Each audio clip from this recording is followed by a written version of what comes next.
Bueno, después la introducción que me hicieron, no hace falta presentarme. Algunas familias me conocen por haber venido al PIT, que es el programa intensivo, del cual les van a contar después en un ratito. Y mi objetivo es poder transmitirles lo que yo me llevo de la conferencia de Estados Unidos. Saben que cada 2 años la ASF, que es la Fundación Angelman en Estados Unidos, hace un congreso tanto para familiares como para científicos. Así que nuestro objetivo es poder contarles un poco lo que nos llevamos de allá. No podría empezar sin nombrar al doctor Harry Angelman.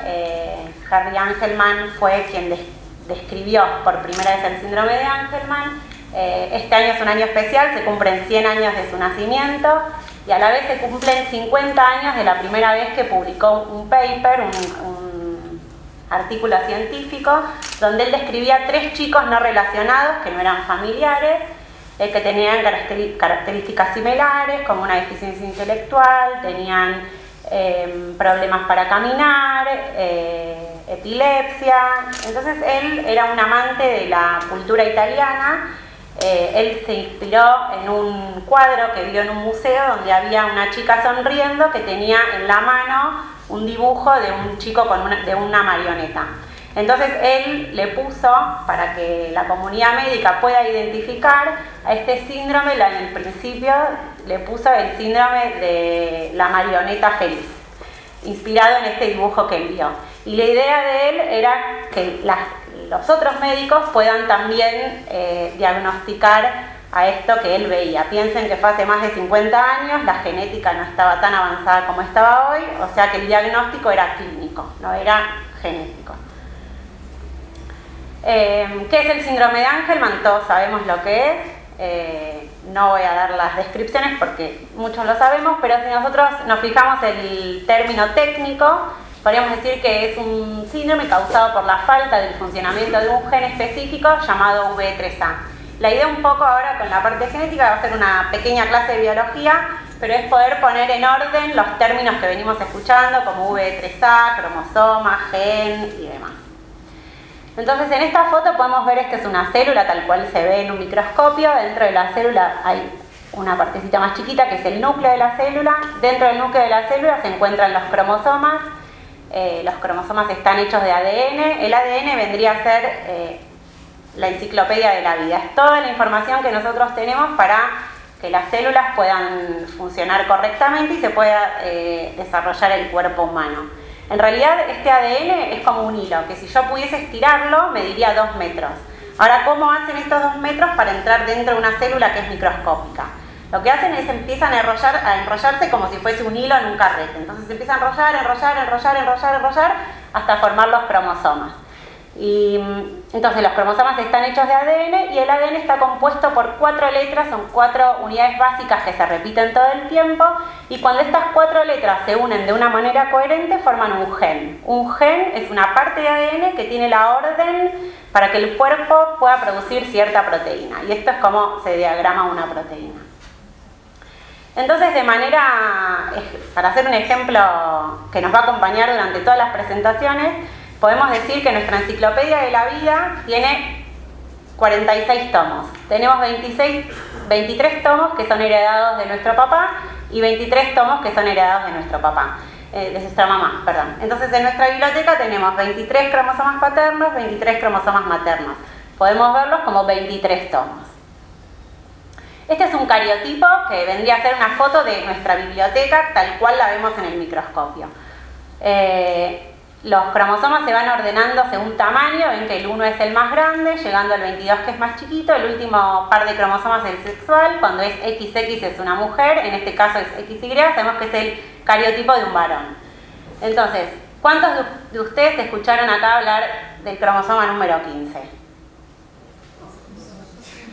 La mayoría, pensé que todos iban a levantar la mano, pero el cromosoma 15 es el involucrado en el síndrome de Angelman. Entonces seguimos con esta analogía.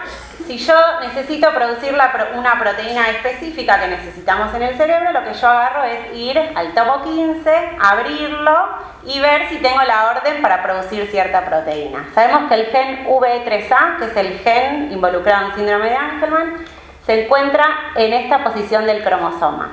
El cromosoma se divide en dos. Acá donde estoy señalando es el centrómero que divide en dos al cromosoma. La parte chiquitita es la P y la parte larga es la Q. Muchos habrán escuchado decir que el gen V3A está ubicado en Q11.2, Q13.1. Esa es la localización del gen. Si yo sigo con una analogía, yo puedo decir que el tomo 15 de mi biblioteca tiene 1000 páginas. Y yo sé que entre la página 11 y entre la página 13 está la información que yo necesito para producir la proteína V3A.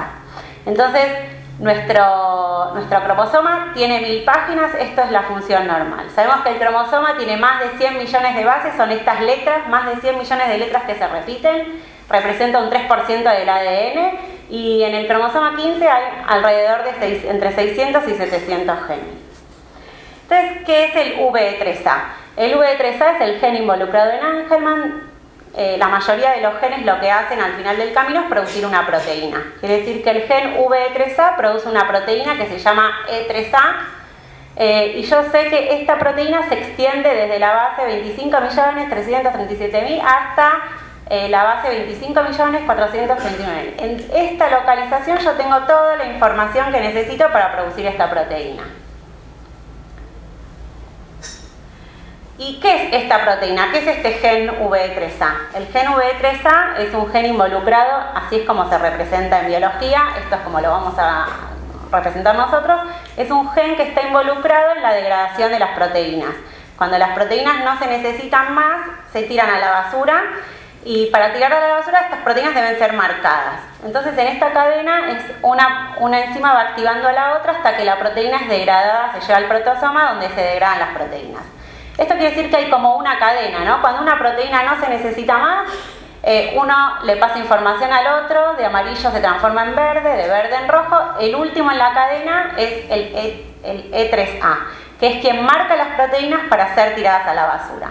También se sabe que el gen V3A tiene una función en el desarrollo neurológico, no se sabe exacto cuál es su función, vamos a hablar un poco de la inhibición tónica a la tarde, pero se sabe que tiene un funcionamiento en el desarrollo neurológico. Es importante que decirles que al marcar otras proteínas, V3A interactúa con un montón de otras proteínas y por eso nosotros vemos todos los síntomas en síndrome de Angelman, porque no es que falta una sola cosa, sino que al faltar una cosa también afecta a toda una cadena de proteínas que actúan en conjunto con V3A. O sea que al estar desregularizado, V3A desregulariza un montón de otras proteínas.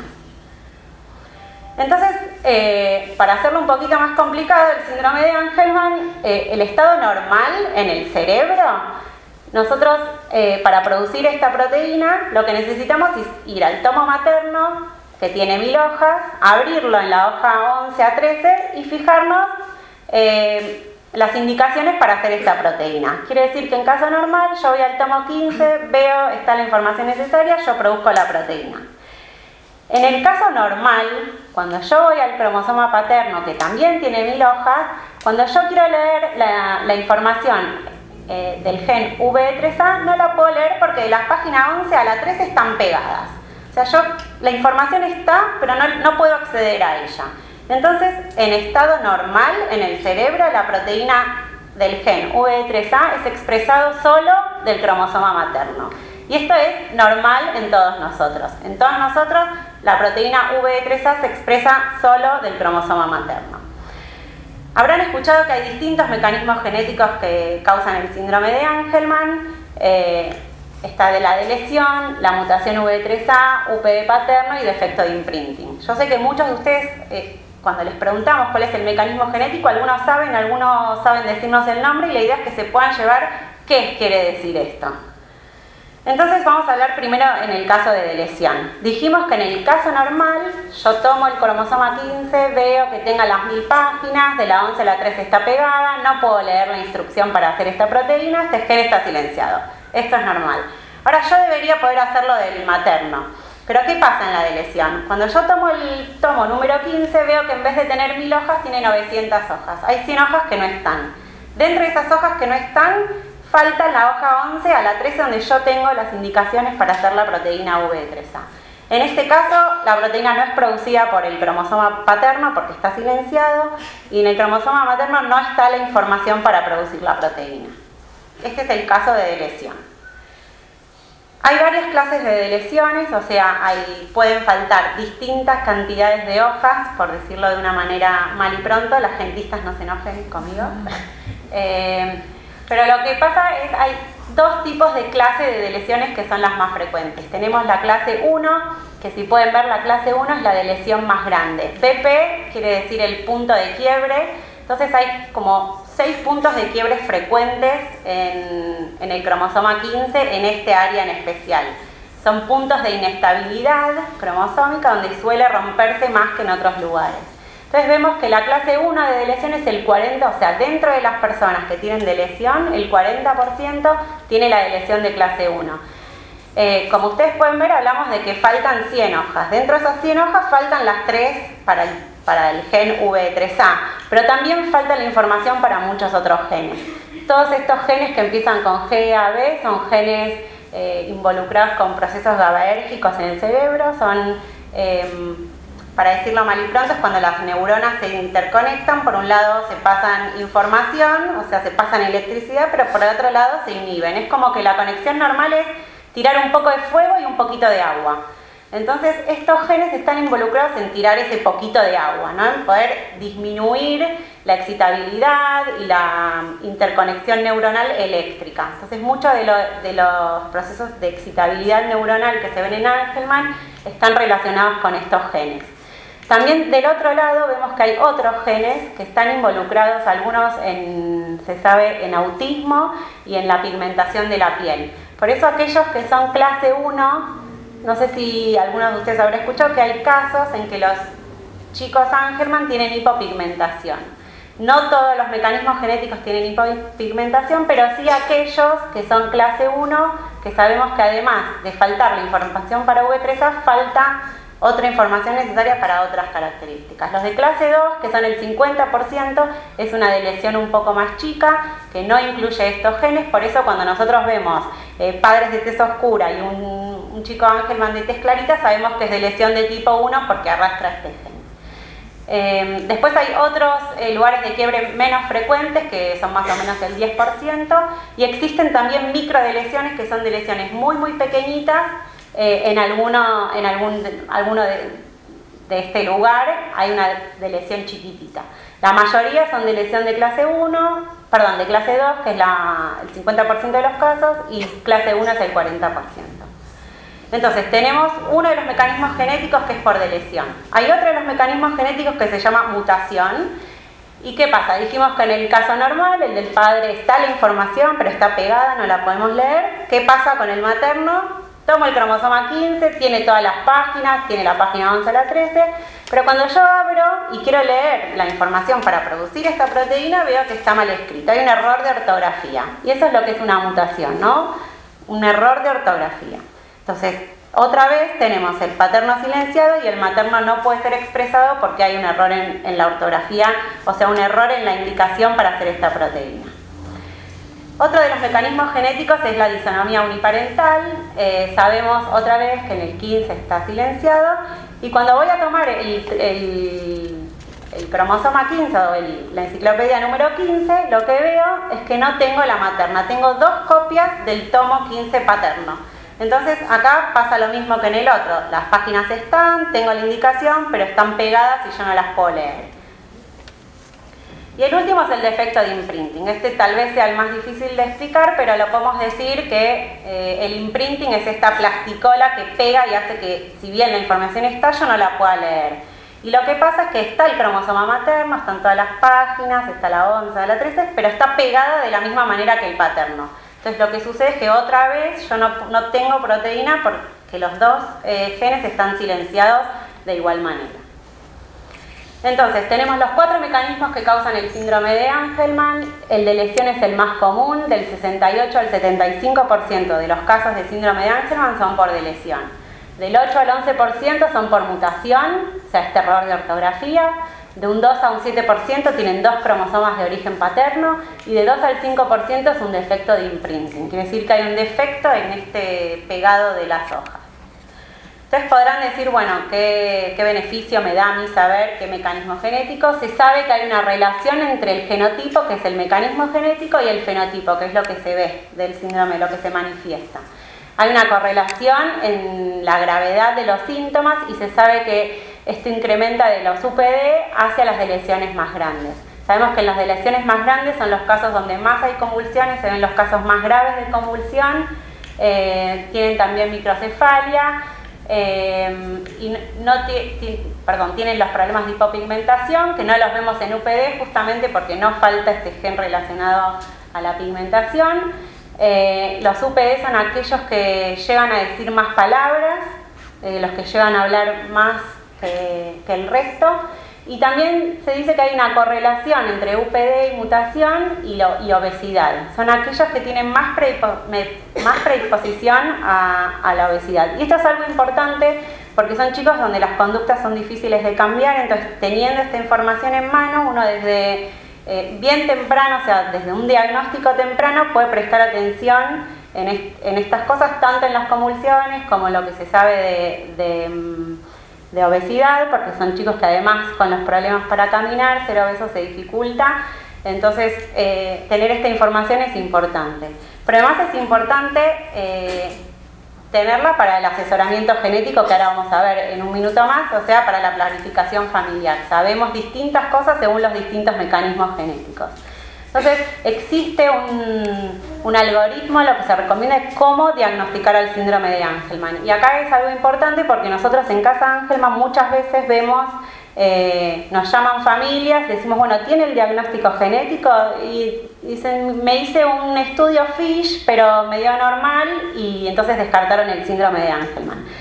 La comunidad normalmente, y las chicas, las médicas acá lo pueden decir, la gente no accede al genetista y es el neurólogo quien normalmente llega al diagnóstico de síndrome de Angelman o que tiene la sospecha.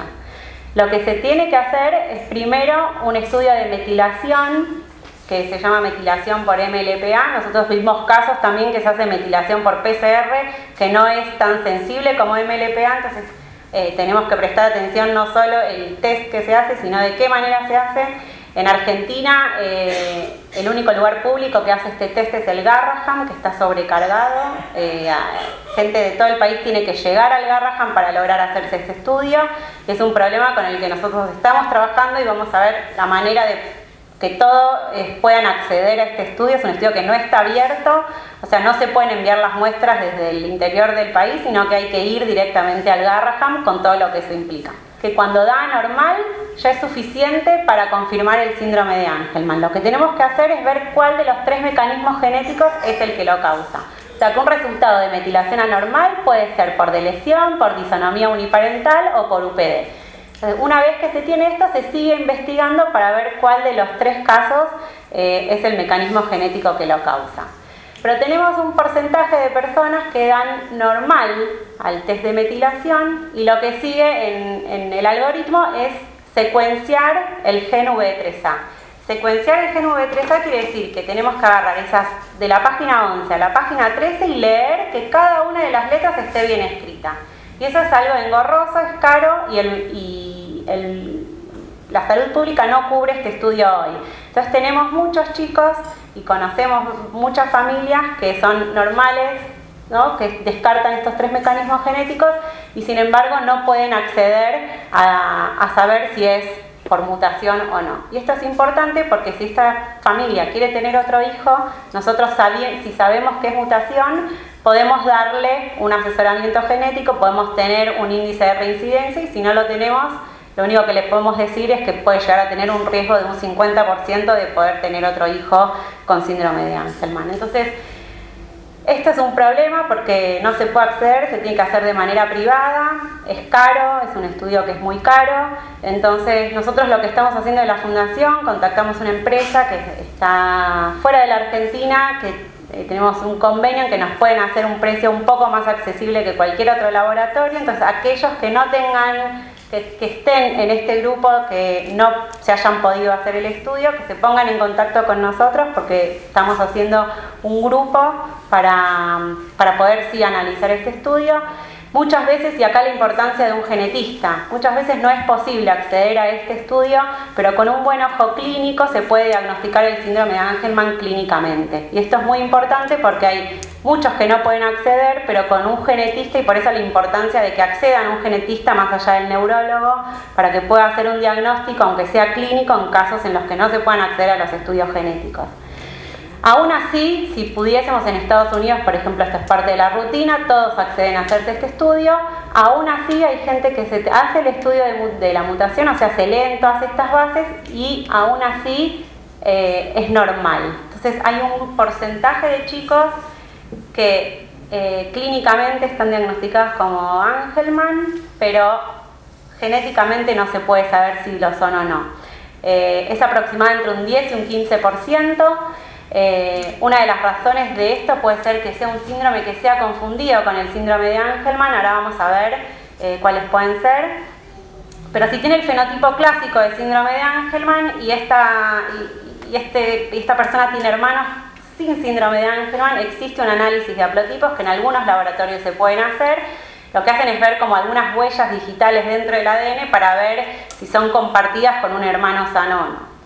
Y si no tiene hermanos, no tenemos datos empíricos disponibles y lo que se dice es que tienen un índice de reincidencia de un 50%. Entonces, saber la base genética es mucho, ayuda mucho, además están encausados, muchas familias no tienen este diagnóstico, no saben si sus hijos tienen Angelman o no. Una vez que uno tiene el diagnóstico, entra dentro de un curso que se sabe cómo tratar, sabemos qué medicaciones funcionan, sabemos qué medicaciones están contraindicadas y sabemos un montón de cosas que con un diagnóstico, ya sea genético o aunque sea clínico por un buen genetista, nos ayuda un montón. Entonces, cuando hacemos el asesoramiento genético, muchas familias llegan y no quieren tener más hijos porque no quieren tener otro chico con síndrome de Angelman. Nosotros podemos decirle que los casos de delesión, que son aproximadamente el 80%, haciéndose un cariotipo, y esto es algo importante porque muchas veces a las familias le dicen que no tienen índice de reincidencia sin hacerse un cariotipo, y esto es muy importante, pero la mayoría, todas las clases de lesiones que haya sido un cariotipo normal, el índice de reincidencia es menor al 1%. Quiere decir que en las clases de lesión es un error que se produce azarosamente y no tiene índice de reincidencia. Hay que descartar el cariotipo normal porque hay casos raros en que parte de un cromosoma se rompe y se pega en otro, entonces eso puede hacer un desbalance también, pero es raro. Pero sí, familias que tienen chicos Angelman por delesión y con cariotipo normal, el índice de reincidencia es igual al de la población en general y es menor al 1%. Entonces esto es una información muy importante para la planificación familiar. Sabemos que los casos de UPD, o sea, estos que tienen 2 cromosomas paternos, el índice de reincidencia también es menor, y luego los de imprinting y mutación depende si fue heredada o no. En los casos que fue heredada, la reincidencia es un 50%, y en los casos no heredados es menor al 1%. Entonces, es muy importante que podamos tener un diagnóstico genético, y aquellos que no tienen un diagnóstico genético y que nunca vieron un genetista, mi recomendación es que sí lo hagan, y nosotros estamos de acá para ayudarlos a que en su provincia o donde estén puedan acceder a un genetista o acceder a un genetista lo más cerca posible. Entonces, ¿qué son los síndromes similares al síndrome de Angelman? Hay un grupo de enfermedades que se dicen imitan al síndrome de Angelman. Si nosotros tomamos a todos los síndromes que tienen epilepsia, un déficit intelectual y ausencia del lenguaje oral, solo el 7% va a ser síndrome de Angelman. Es decir, que nosotros recibimos también familias con estas 3 características más que se ríen, entonces ya es suficiente para diagnosticarlos con síndrome de Angelman. Y esto no es así, pasa lo mismo. Saben que el síndrome pariente es el Prader-Willi, que también lo que pasa es que ven un chico obeso con algún déficit cognitivo y enseguida lo diagnostican como Prader-Willi. Entonces, dentro de esta población, solo el 7% es síndrome de Angelman. Acá tenemos la lista, que no voy a hablar de todos, pero lo que sí quiero que vean es que tienen muchas características similares. tienen lo de la risa frecuente, que como el síndrome de Angelman cada vez se va haciendo más conocido, y una de las características que más los describen es que es la risa. Hay muchos chicos que llegan con diagnóstico Angelman sin serlo. Les quiero contar uno de los casos que vimos. Él es Emma, vino a Casa Angelman al PIT hace un mes, 2 meses, no me acuerdo, 2 meses. Cuando lo vimos, todos los que vemos chicos con síndrome de Angelman nos parece típico. Tenía un caminar un poco, no era táxico, pero tenía un caminar un poco distinto, tenía las manos en la boca, se reía, no decía 1 o 2 palabras.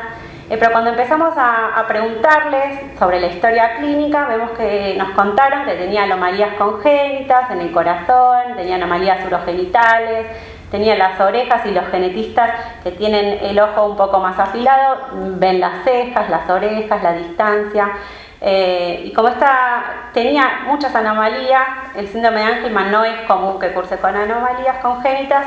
Entonces nos despertó una luz roja, empezamos a buscar en la literatura y vemos chicos que tienen características muy similares, y este chico tiene el síndrome de Mowat-Wilson. Nosotros quiero contarles que además estamos en contacto con el Dr. Williams, que ahora lo voy a nombrar. Él es de la Universidad de Florida y es la persona con más experiencia en diagnóstico genético. Él casi que ve una foto y sin preguntar te va señalando los síndromes.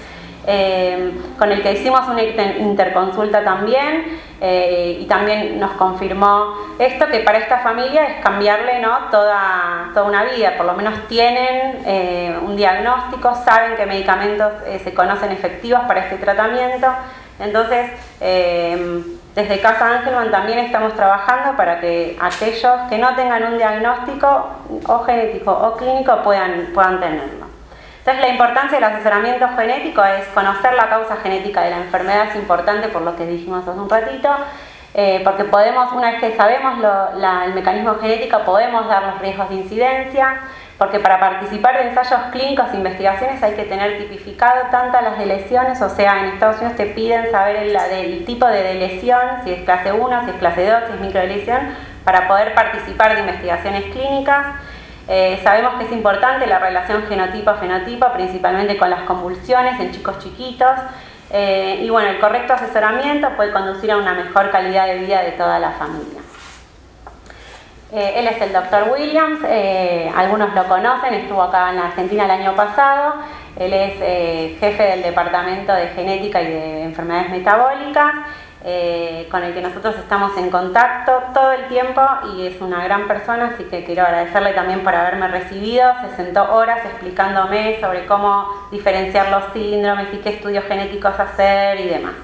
Así que la primera parte era esta, la base de esta genética nos va a acompañar en todas las charlas. También en la última, cuando hable de los avances científicos, vamos a hacer alusión a los distintos mecanismos genéticos. La segunda parte que yo les quería contar era la revisión del uso de drogas antiepilépticas en síndrome de Angelman.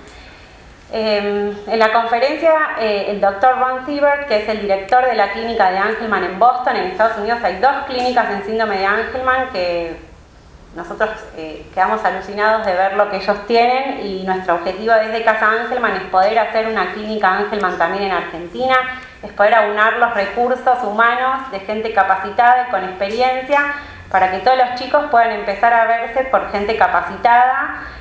Saben que muchas veces la experiencia da mucha información, entonces queremos y estamos trabajando para ver la manera de poder reunir a un grupo de profesionales todos juntos y conformar en Argentina la primera clínica. La representación del cromosoma 15 vendrían a ser como estas páginas, estas 100 páginas que yo les conté que se pueden borrar en alguno de los casos, y vemos acá estos genes que yo les contaba, son los genes relacionados con los receptores de GABA, que son aquellos que están relacionados con apagar el fuego.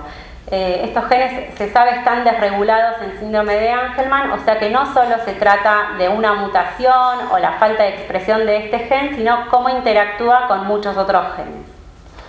Entonces, la clínica Angelman, a la que fuimos a visitar, está en Boston, pertenece al hospital de Massachusetts, se llama el Mass General Hospital. Empezó en el 2008 y desde el 2012 se asoció con la ASF, que es la Fundación de Síndrome de Angelman en Estados Unidos. Es una clínica multidisciplinaria.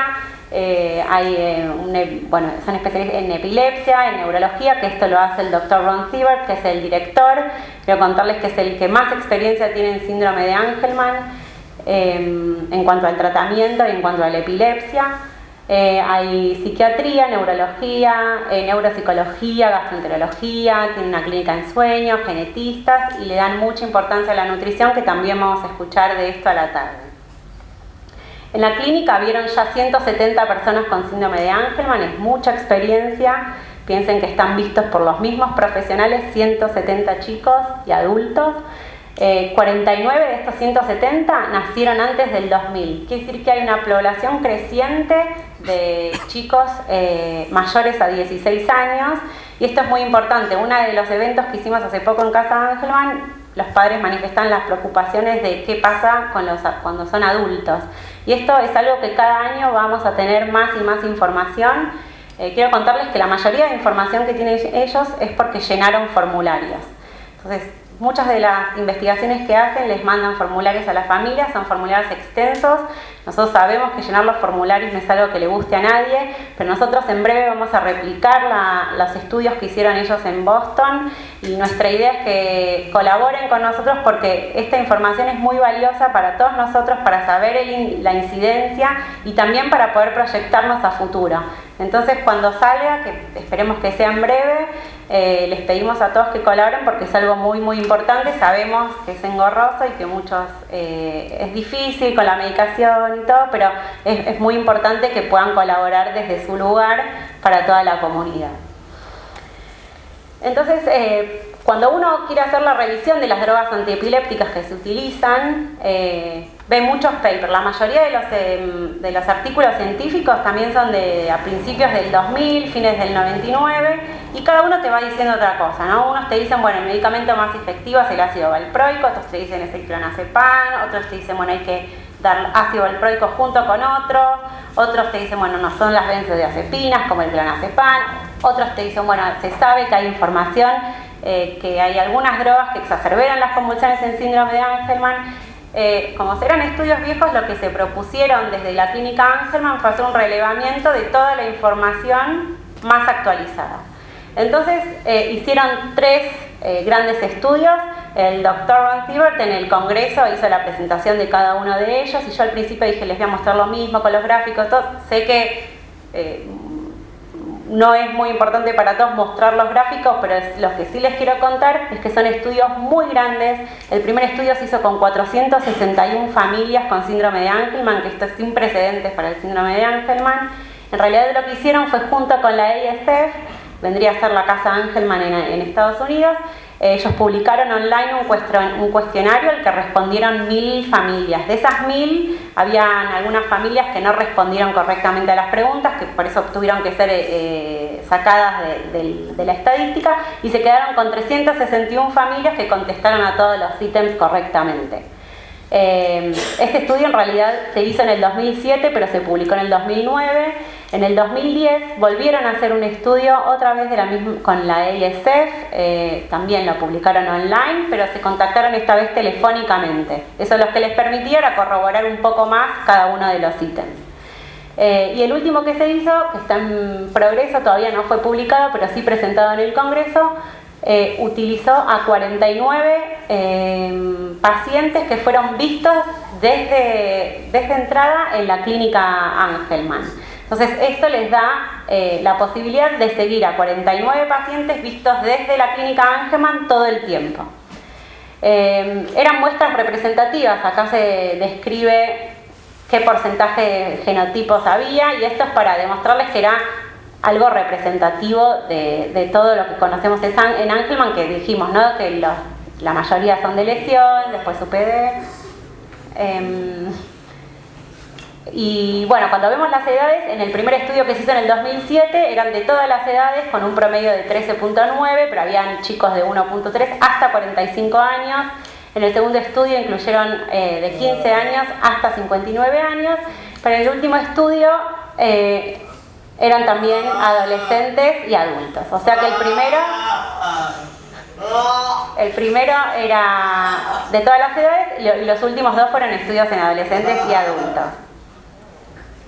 Cuando vemos el tipo de prevalencia según la convulsión, yo no me voy a meter en cada uno, pero la doctora después les va a comentar un poquito más. Pero también en los tres estudios se vieron casi los mismos porcentajes de la prevalencia de los tipos de convulsiones. Vieron, y esto les comentamos, la relación genotipo-fenotipo, que los casos de epilepsia más graves y más frecuentes se daban en los de lesión o en aquellos que no se ha podido identificar el mecanismo genético, siendo UPD, VE3A y defecto de imprinting, donde menos epilepsias se daban, y en ninguno de estos casos se vieron epilepsias o convulsiones a diario. Entonces, cuando vemos el tratamiento de epilepsia, vemos que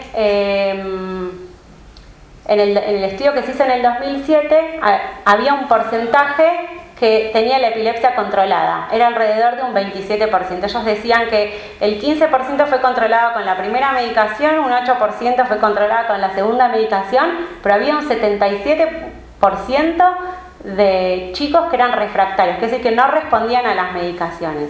Y esto les llamó la atención, parecía bastante alto. Cuando volvieron a repetir el estudio en el 2010, que fue publicado en el 2014, vieron que el porcentaje de chicos que estaban controlados para las convulsiones era mucho más alto, era del 60%, y solo un 40% era refractario. Cuando hicieron el estudio, recuerden que este estudio es de chicos vistos solo en la clínica Angelman en Boston, quiere decir que hay un potencial de profesionales trabajando específicamente en este grupo de chicos. Vieron que los que respondían a la medicación era casi el 80%. Y esto es una diferencia enorme entre lo del 2007 y el 2015. Entonces, cuando se fueron y dijeron, bueno, vamos a ver cuáles fueron los remedios que se usaron en el 2007 y cuáles se usaron en el 2014.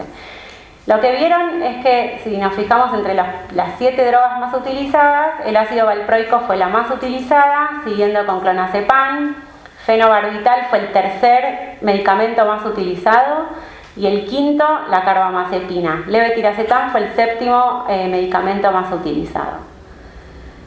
Cuando les preguntaron a las familias cuál era la eficacia percibida de estas 7 drogas más comúnmente prescriptas, vieron que tanto la carbamazepina exacerbaba las convulsiones, y vieron lo mismo para fenobarbital. O sea que había, dentro de las medicaciones más utilizadas, 2 medicaciones que eran de las más frecuentes que se sabe que en síndrome de Angelman exacerbaran las convulsiones.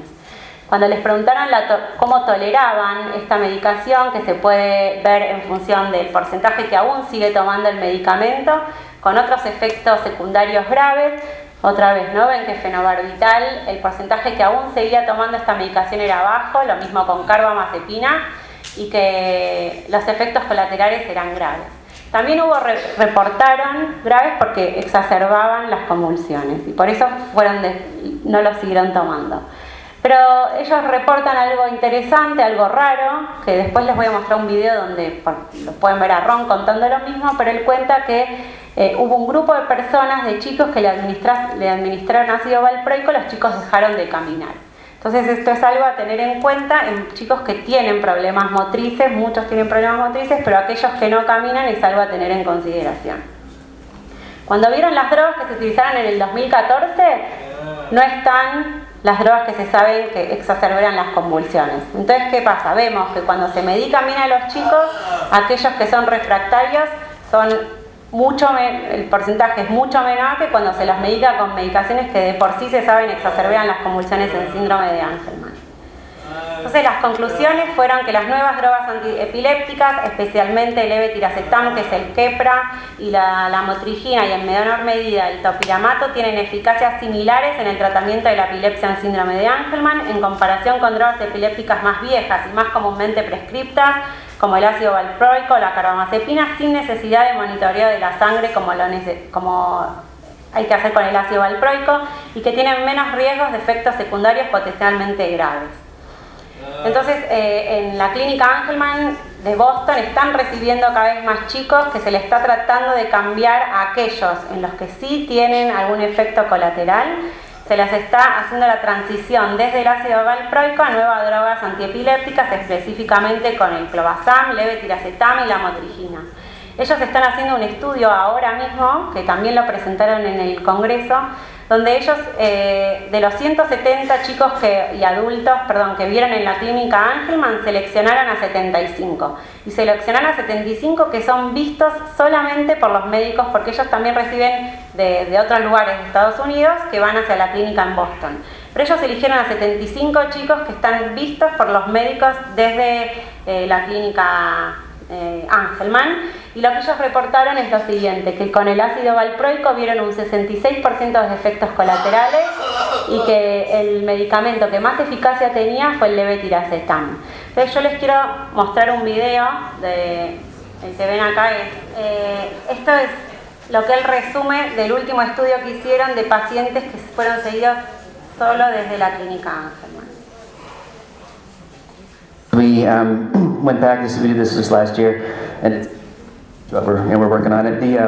We went through all the records of not just the adults, but everybody that we see, to see what medicines are being used, how well they're working, all that kind of stuff. And we kind of narrowed it down just so that we had really good data. The people that we only saw once or twice, or the ones that we weren't actively managing their seizure meds, someone else was doing it. We kind of cut them out, and it was just the ones that we were really just clearly following and treating, and that we could really know what was going on. So that cut it down to 75, although I think we're going to have more when we finally publish it. So again, the ones that were kind of most frequently that we had people on were valproic acid, levetiracetam, lamotrigine, and then clobazam, which is Onfi.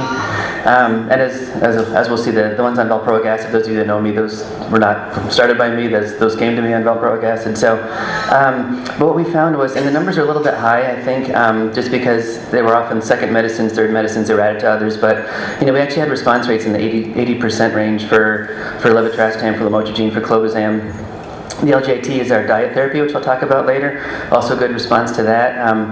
So that that 77% not responding, that 23% responding to the first two medicines didn't really match what we had seen. But when you think about it, if a big chunk of those kids are on phenobarbital or on tegretol, of course they're not going to get better. So I think those numbers really skew. When you look at medicines that we know work and that we put them on only medicines that work, we see much better response rates to seizures, which kind of makes sense. Use the right medicines, that you get better. So what we found, so I always tell people this, and some people believe me, some people don't, but when you look at those four medicines, so we use a lot of Keppra, a lot of Lamictal, a lot of clobazam. The kids on valproic acid, we see a lot of side effects. In general, it's a medicine that has a lot of side effects, but I think for Angelman specifically, we see a ton of side effects, and what we saw, looking back at our records, was that 2/3 of the families endorsed pretty significant side effects, and the main ones that we all know are, weight gain, liver function issues, hormonal stuff for girls, but for Angelman syndrome, what we were seeing was increased tremor and actually decreased mobility. So a lot of motor issues. And when you think about it, you have children who have motor issues to start with. They're off balance, they're tremory, and you add a medicine which is known to cause tremor and worsen balance and all that. You can see what really makes a difference. When we did that seizure survey in 2007, I don't know why I said so there were at least a half a dozen, maybe closer to 10 responses under the side effects section that said, started Depakote and our kids stopped walking, and I thought that was really bizarre. I'd never heard of that before with Depakote. But in Angelman syndrome, that's really a thing, and we've had several kids, 8, 9, the oldest was 14, that never walked, that we stopped Depakote and they actually walked. So I think it has a lot more side effects than people realize, and not in general, but just in Angelman syndrome, I think it's really tough on motor skills. So looking back, we really saw that it was an issue, and so that's one thing that we always try to kind of think about when we see Depakote. Entonces, en resumen, podemos decir que las últimas investigaciones, desde el 2007 hasta el 2015, tanto las que fueron hechas en la clínica Angelman como las que fueron suministradas por toda la ISF, demuestran que las nuevas drogas, tanto clobazam como la motrigina y levetiracetam, que es el Keppra, se están utilizando cada vez más y tienen similar o mejor eficacia con menos efectos adversos que el ácido valproico. Es muy importante aquellas familias, y nosotros sabemos que hay, al menos con Tegretol, yo vi varias familias de los cuestionarios que nos fueron llenando, que hay familias que toman Tegretol, entonces estos están contraindicados en síndrome de Angelman. Los que queremos no es que de acá salgan corriendo y les saquen los remedios, sino que aquellos que están vayan al neurólogo y lleven esta información, o que nos pongan en contacto a nosotros con los neurólogos, así les transmitimos esta información. Y se hablaron también un poco de terapias no farmacológicas, la dieta de índice glucémico bajo, del cual vamos a escuchar hoy. Desde la clínica Angelman desarrollaron esta dieta y está funcionando mucho, tiene muchos efectos positivos en aquellos que son refractarios, o sea que no se los puede controlar. Sabemos que ingerir altas dosis de hidrato de carbono en los casos de epilepsia no es bueno, pero ya vamos a escuchar de esto más tarde.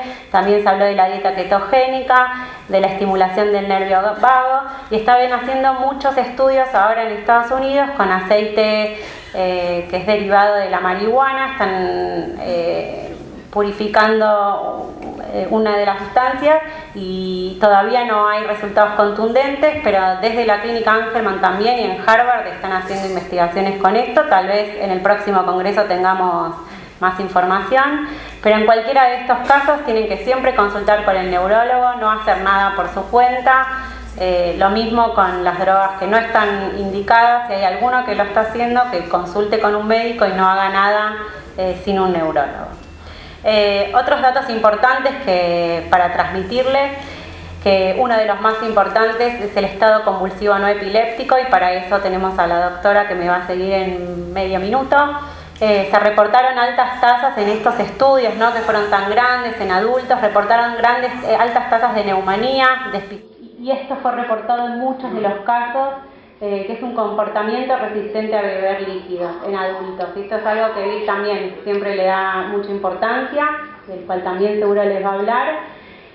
Problemas gastrointestinales y constipación. Es algo súper importante al que le pusieron mucha énfasis. Es como un círculo vicioso, ¿no? Cuando los chicos no van bien al baño, de más o de menos, tienen problemas para dormir. Si tienen problemas para dormir, tienen problemas en la concentración. Si no duermen, hay una relación entre la deprivación de sueño y la epilepsia. Entonces se hace todo como un círculo vicioso. Entonces es muy importante, antes de empezar a medicar, poder ver la causa, ver los temas de gastrointestinales, ya sea los vómitos cíclicos o el reflujo o la constipación o al revés. Cuando yo estuve en la clínica en Boston, vimos a 3 o 4 chicos Angelman, y uno de ellos, Ron, el médico, le preguntaba, ¿y va bien al baño? Y dice, sí, va como 5 o 6 veces por día, va bárbaro. Tampoco es normal.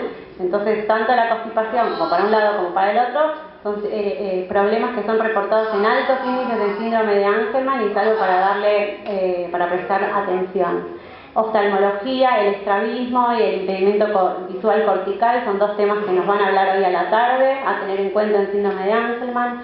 La ortopedia, la escoliosis, que fue reportada, los distintos estudios reportaban distintos índices. El último que se hizo reportaba un 50% de escoliosis, siendo más frecuente en mujeres que en varones. La nutrición. Hasta ahora siempre nos venían reportando una correlación entre genotipo y fenotipo, especialmente con la obesidad, y lo que demostraron es que había un 23% de la población Angelman con sobrepeso, sin importar la correlación genotípica. Y esto es algo que cambia, porque hasta ahora los de lesión nosotros pensábamos que no eran propensos. Ellos demostraron que sí, que dentro de lesión hay algunos que también son propensos. Y hablaron mucho de los comportamientos desafiantes, la ansiedad y la comunicación. Estos fueron temas principales que se van a tratar a continuación, pero muchos de los comportamientos desafiantes vienen por la falta de comunicación. Muchos tiran del pelo simplemente para llamarte la atención. Como logran lo que quieren, se refuerza ese comportamiento. Entonces hay que darle todo lo posible, todas las herramientas en comunicación, para que en vez de mediante la agresión lo puedan decir mediante la señalización. Y las quiero dejar. Yo sé que hay muchos de acá que están medicados con ácido valproico, sino la mayoría, y la idea es que no es que se alarmen y se vayan de acá pensando que está todo mal, sino al contrario. Les recordamos que hay un grupo de personas que no tiene efectos colaterales con el ácido valproico, y cuando terminó la charla, una persona le preguntó al doctor, mira, mi hija está tomando ácido valproico, ¿se lo tengo que sacar? Y esto es lo que él contestó, esto es lo que yo quiero que ustedes se lleven de esta revisión del uso de drogas antiepilépticas. Y ahora la misión. More tremor, more balance issues, more ambulation, and but again, nothing is 100%. It's it's like and the side says 66% had side effects. So there are kids who are on Depakote and are side effect free. So in terms of like I said before, you always have to weigh the risks and the benefits. If you're on Depakote and movement-wise things are going well and the seizures are good, there's really no reason to come off. It's a medicine that I usually don't start because there's more chance of side effects, and the ones I take off because I think they're having movement issues or they're having decreased balance. We don't just do it randomly, so it's always that plus minus. I mean, like you said, there was 9% were still on it, and it's because they were on it and they weren't having side effects and they were seizure free. So you don't mess with success. So it's like anything, it tends to have side effects, but some people do fine on it. So it's just something to think about. If you're on it and you're having issues, that could be why. But if you're not having issues, then we don't rock the boat if things are good. Yeah. Así que yo los dejo con la doctora Viviana Ibarra. Ya les va a hablar del estado convulsivo no epiléptico y de lo que se sabe del estado convulsivo no epiléptico en síndrome de Angelman.